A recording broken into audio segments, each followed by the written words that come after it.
শীতের সন্ধ্যায় এরকম যদি গরম গরম বেগুনি হয়, একদম মুচমুচে, আওয়াজটা একটু তোমাদেরকে শোনাই।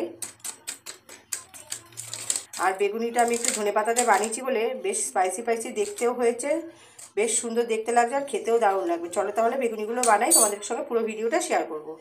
বেগুনি বলো কত দারুণ লাগে খেতে, তার জন্য দেখো আমি কিন্তু বেগুনগুলোকে একদম বড় বড় করে দোকানের মতো করে কেটে নিয়েছি। আর বেগুনিটা যতটা সম্ভব পাতলা কেটে নিয়েছি, তোমরাও যতটা পারবে পাতলা কেটে নিয়েছি। আর এখানে নিয়ে নিয়েছি বেসন। তো এখানে বেসনের ব্যাটার করার জন্য বেসনের ব্যাটারের মধ্যে আমি কি কি দিয়েছি চলো তোমাদেরকে একটু দেখিয়ে দিই।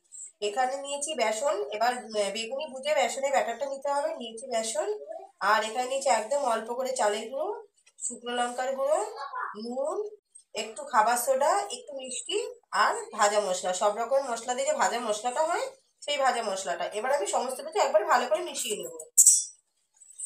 আমি কিন্তু একটা কাঁটা চামচের সাহায্য নিয়েছি। কাঁটা